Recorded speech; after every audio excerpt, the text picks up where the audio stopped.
You worked through your resistance to becoming an entrepreneur, and now you've identified how you operate best. Now what?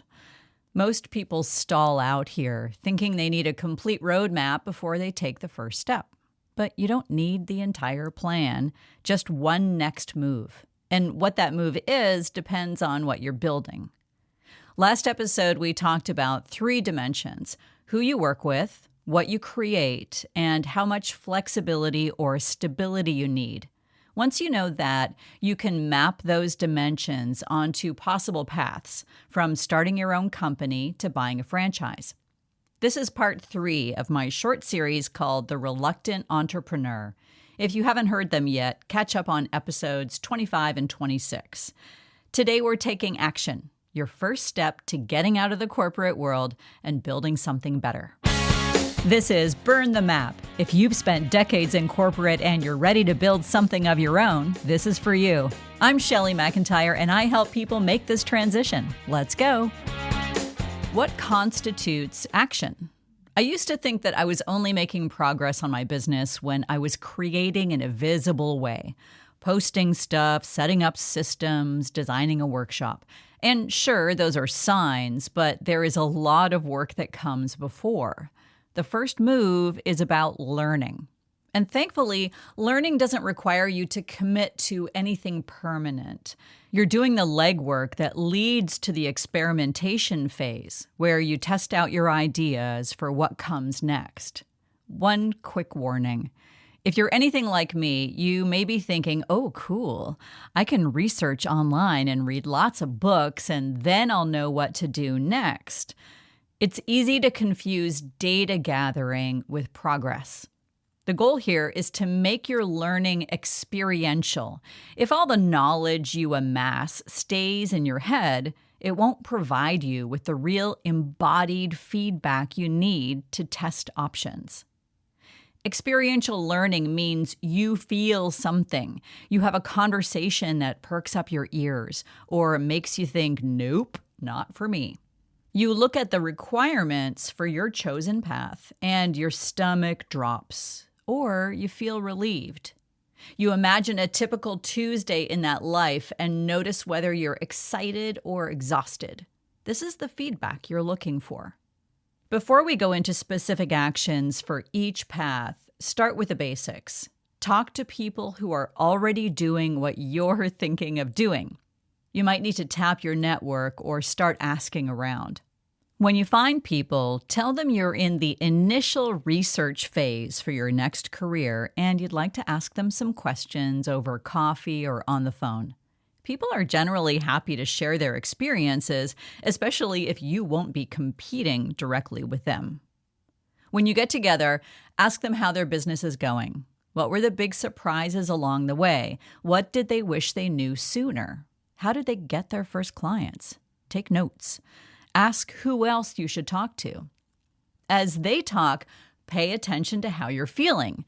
They'll tell you about their struggles and their wins. Do you feel energized by this? Competitive? Totally demoralized?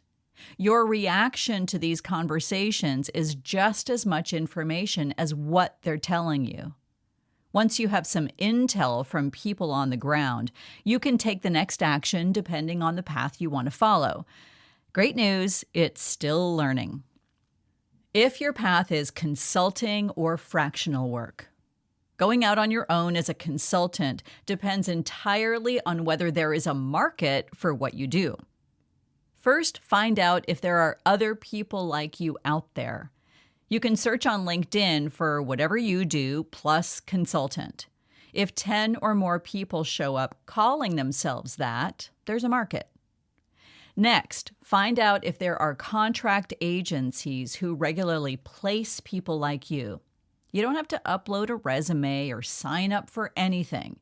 Just check out a couple of websites to see if they are actively recruiting for roles that you could do.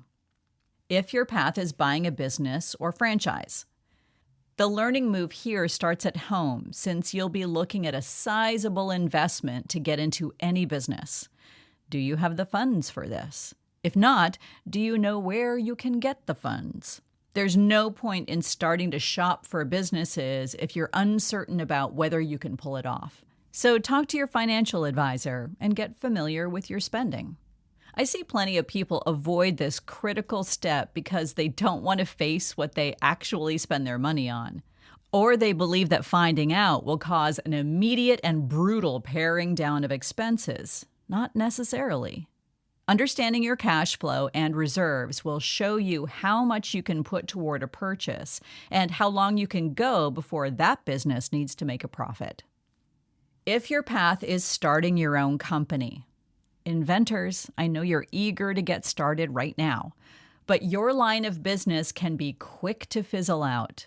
So the first thing to do is your own skills inventory. What are you great at? How do you know? And which skills do you have that you'd like to leave behind forever? If you aren't sure, I bet some current or former coworkers could help. Then identify the gaps. In order to both create the company you want and maintain it, what do you need that you don't already have? If you plan to go solo but you're not great at marketing, what tools or people exist that could help you? If you want to find a co-founder, what does that person need to be great at? Write a one-paragraph job description for your ideal co-founder or your first hire. This forces you to clarify what you're actually doing versus what you need help with. This learning exercise does not require any money or for you to quit your job. Nothing in here is carved in stone. They all require about 3 to 5 hours this week. That's it. Most people who successfully leave corporate and build something sustainable spent months in the learning phase. They talked to people, sat with their reactions, and let clarity emerge gradually. The ones who skip this step and jump straight to execution are usually the ones who quit within a year because they chose the wrong path. Doing this investigation helps you build the muscle of taking action on your own terms. Once you take this learning action, you may discover you're even more excited about the path you chose. Or you'll see that the idea needs adjusting and retooling. Either way, your network will expand.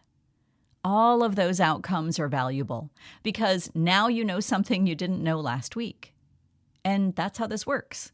You don't figure it all out and then start. You start and then you figure it out. Here's what not to do this week. Don't research LLC structures. Don't design a logo. Don't make a list of businesses for sale. Those come later. Right now, you're just learning. Your assignment is this. Pick the first move that matches your profile from episode 26. Do it this week. Then ask yourself, what did I learn?